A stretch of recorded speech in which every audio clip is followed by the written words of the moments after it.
that the pattern of isolation that exists, that if a child lives here, really can't visit any friend. Folks I'm staying with right now are having to shuttle their children to gym practice, right? Because there's no gym where they live. And children have no independence. Children have no freedom. Children have no exercise. So let's look at a new urbanism. This, unfortunately, one of the most celebrated is also one of the worst. It's called Laguna West. It's in Sacramento, built by Peter Calthorpe, but Peter's staff says it's really Laguna Worst, right? But it's got good homes. This is a nice home. It's got the garage set back. It's got the granny flat above the garage. But now let's look at the street in front of the house. This is it. What our grandparents knew, the town council, the engineers of Sacramento or that county don't understand. They're allowing rollover curbs back at the sidewalk, and of course the streets are so long, so wide, that the motorists don't trust the people who live on the street. And who are those people who live on the street? Themselves, right? So they park on the walkway, and now where do the children play? Well, they don't. And as you go into Laguna West, this is one of the collectors going in. It looks like a prison yard. Let's look at another new urbanism community. This one I like a lot. It's got a lot of good detail. This is Kentlands near Washington, D.C. Lots of good quality homes, affordability, if it weren't the only development like it in the country. Smaller size homes for those who need a smaller home. Lots of connection, Chesapeake, Colonial Williamsburg designs. Nice community. But they've got the trails. They held out to have the nice village center with the mom and pop style stores. The banks were willing to wait, but after a while nobody would come to invest, so they sold out to the big box retailers. So there is no village in Kentlands. So everybody gets in their car and drives to a big box to buy their groceries or an ice cream cone. Yes? What was the reason for that again? Well, nobody understands. The retailers in this case wouldn't come in and invest in small mom and pop style stores. We've been big boxing so long that nobody understands how to build a real village anymore. The banks knew, the developer knew, but the retailers, people we wanted to attract to run the stores, wouldn't make the investments. But I'm going to show you some that do work. This area in Boca Raton, called Meisner Park, was your Tremper's shopping plaza. It really was. They just bulldozed it, said this isn't any use to us anymore, and it wasn't. Nobody went there anymore. And this is what they built instead. Notice it's got a real main street, shops at grade, and then offices and penthouses above that. So successful, built into the infrastructure, the roads are already there, that they had to build onto it. So they added, it's going to work? Yeah. One more, yeah. They added more penthouses behind that row, and then they took the lots and turned them into structured parking, and then to face the next street they built townhouses on the garage. So you're driving down the street, you don't even know there's a garage behind the townhouses. Now let's skip over to Pasadena, where I was this last Sunday when I called Linda. These are bungalow homes. Could look like almost any street in Missoula. Nice homes, but everybody in the world wants to live in Pasadena. It was well planned. It was planned by the same planner that laid out parts of Chicago. And it's really got good bones to it. So here, everybody wants to live here. They need more density. So what they're doing is they're taking down the bungalow houses and they're building 4, 8, 12, 16, 32 plexes where there was just a single bungalow. The town worked for 3 solid years to come up with a good code that everyone would embrace. So the scene on the right are the higher density units that have gone in, and they still are attractive. So you can have the density and not lose the qualities that you're looking for on your nice neighborhood streets. Pasadena is a good town to model. They've got good planners. They have one of the best now retired mayors in the country, and a wonderful process. They took 3 years to achieve their dream, but it's working. It's one of my favorite places to go and photograph today. But, you know, we are a western town here, so I like to show Jackson, Wyoming. Fred's Market, which was downtown, closed down a week after I took this picture. It was bought out by a realtor who wanted that location. And now all 72 motels in downtown Jackson, anybody who runs out of toothpaste or whatever has to get in their car, do a cold engine start, tie up the roads, drive out to the suburbs to go to a big box retailer. And that big box retailer, Albertsons, wants to move further out. So in this case, a lot of the citizens of the town look at their site plan and redesign the site plan for them so at least it's bicycle and pedestrian friendly. Jackson's smarter than you know, just abandoning the dream of having a downtown store, so they will provide the incentives and they will get their store back in the downtown. It'll be a different store, different owner probably. They have motels downtown. This is a motel, nicely done, street level detail for shops, nice outdoor cafes. We'll come back and we'll talk about Jackson a little bit later. Newest town in America today is this one. There's a little story behind it. I was showing this in a little town called Kingsport, Tennessee, which is a company town designed by no one less than John Nolan. And when this scene came on, which is not their town, there was a gasp throughout the room because everybody thought I was showing them Kingsport. I wasn't. I was showing them Centennial, Walt Disney's new town. All great towns were planned with the same general concepts. Downtown urban core, high density in the downtown, plazas in the downtown, parks nearby, townhouses in close, cottages in close, modest-sized houses further out, and the big estates farthest out. It's very successful. It's all quarter-mile, walkable scale. Schools, some of the best schools in the world will be there, a big regional hospital, and so on. The streets for the big boulevard are 10 feet wide.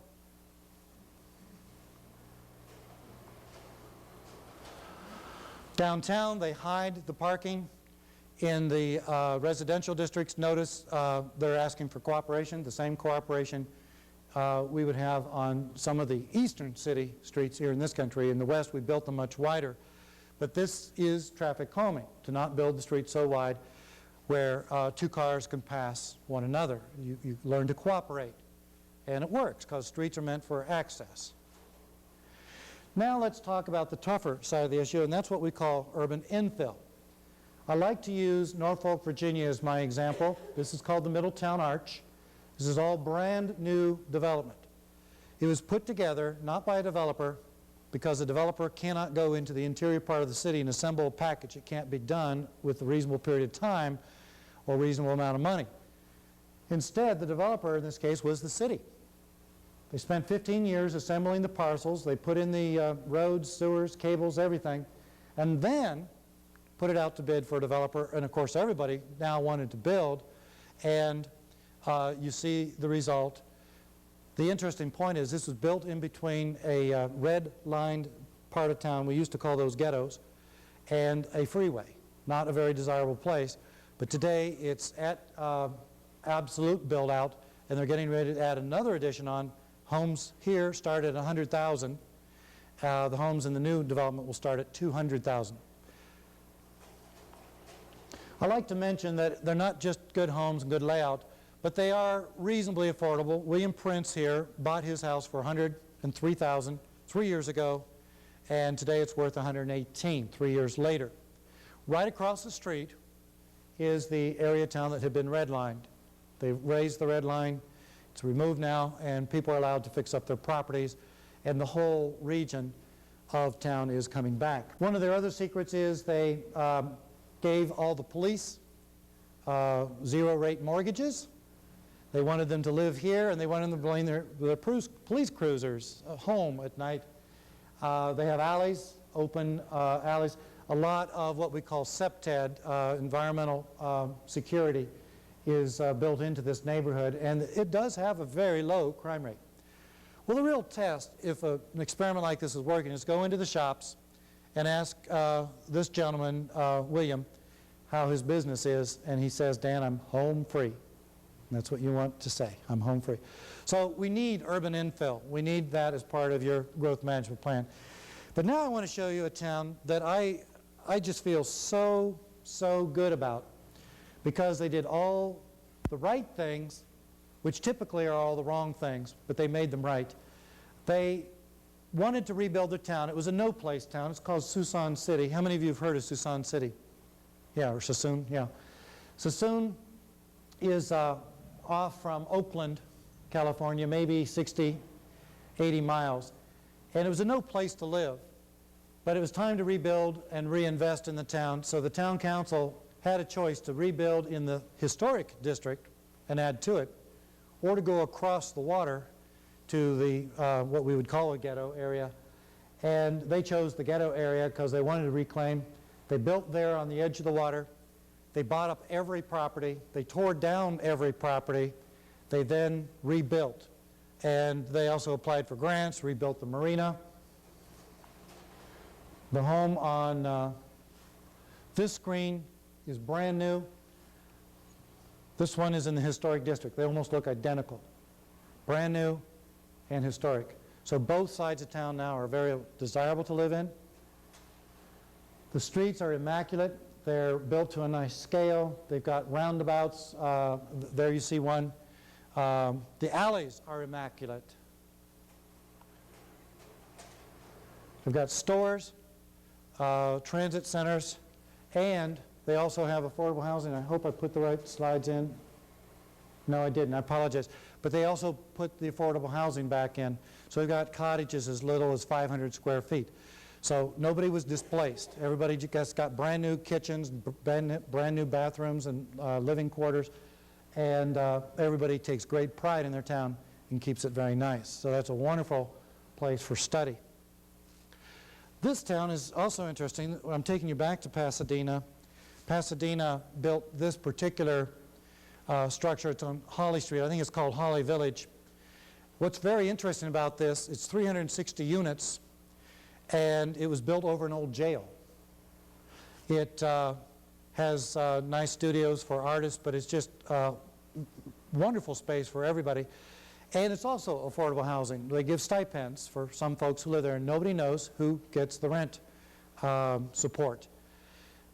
Another feature, though, if you look right here, that's the future underground conduit for the Blue Line for the Los Angeles Basin Underground Transitway.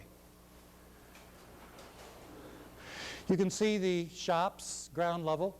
Again, 360 units. Go ahead and focus this one, Roger. And under here, eventually, will be the light rail. You can see the courtyard, nice vistas. The dome in the back is the beautiful City Hall, so you can see how close it is to the City Hall.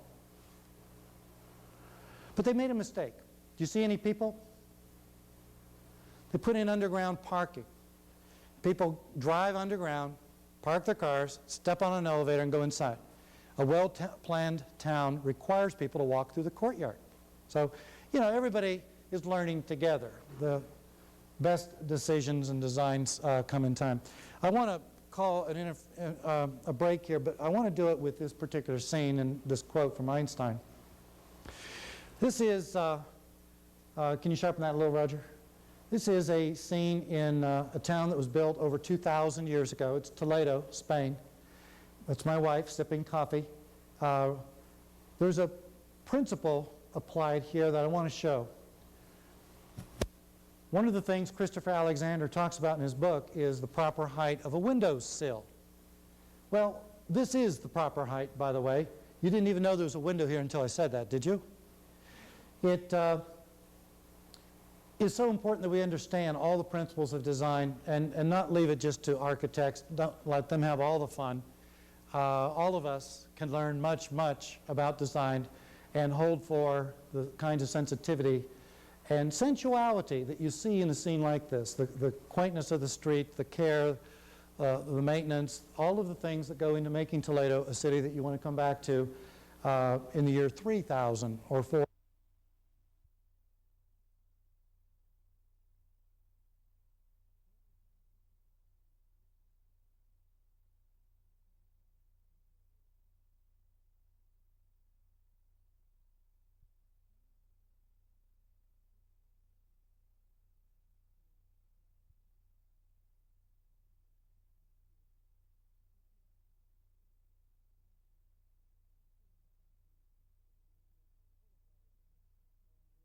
Little better, and it will be, abandoned even more, and that happens a lot in cities. But if we were to now dream a little and create some form, we can create a real, true place, not just for shopping, but for having a number of features, places to visit, that becomes a second village center, and therefore gives us another quarter-mile walkable scale out from that section. But we always have to start with the corner. And again, this is straight out of a manual from Washington State, Snohomish County, which many of you would recognize towns like Everett and other little towns in the area, but Everett's probably the best known. All I did is took their drawings, added the color gels, and now I will show you basically what we do. We work on the existing system. Notice all the missing pieces. We add the edges. We add the driveway lengths where they're appropriate. We put in medians and we limit turning movements. We finish out the intersection. We make linkages back to the big box retailers. And essentially what we say is we're building the base for the developer to come. Now we don't do that unless we've got a real positive indication from the existing developers and owners and future developers that they're willing to make the financial commitment on their part to now bring it alive. The next stage, they make their investment. Notice we now anchor the corners with real buildings, put in perhaps outdoor cafes, make even better linkages back to the retail. We now have good places for the transit stops, and now we infill old used car lots with ground level retail, offices and plazas like the ones we were showing you earlier. And in time then the apartments fill in. If the city's going to make an investment in a new library, branch library, things like that, now we begin to build a real center. People are retired that want a place where they have all their conveniences, can live there and enjoy the space. So again, you reclaim the edges. Focus this in if you would a little bit, Roger. This is in Mercer Island. Notice the difference between this side of the street, which has the nice edges and even a little buffer to the parking lot, and the other side of the street. No buffers, no separation, no edge. Well, it's got a canopy, but the canopy isn't as nice. There's a real difference in how you finish out the street as to how you begin to attract good development.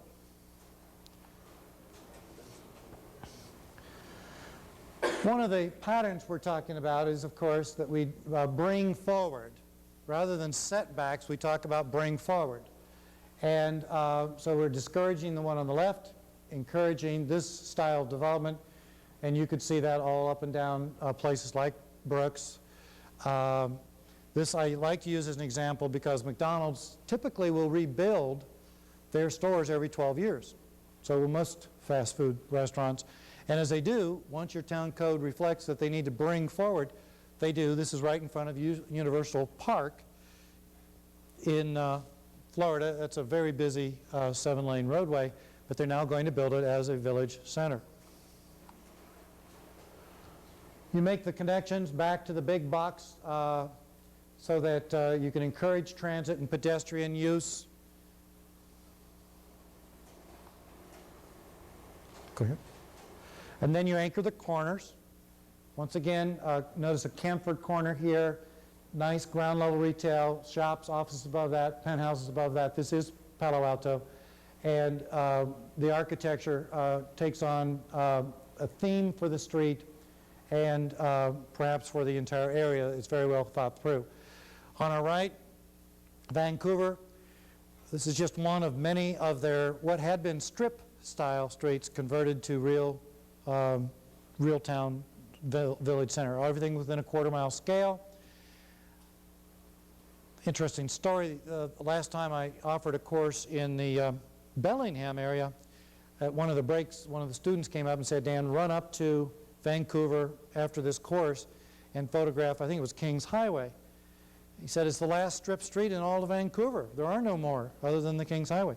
So I ended the course a little early, drove as fast as the law would allow, got there, and I was too late.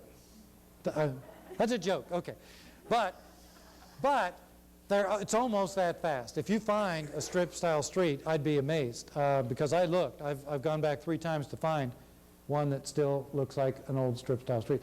So again, you can see, again, think of this in terms of Trempers and some of the other areas of how we really truly could re-anchor that. It would take a visioning process. It cannot be done with just somebody coming in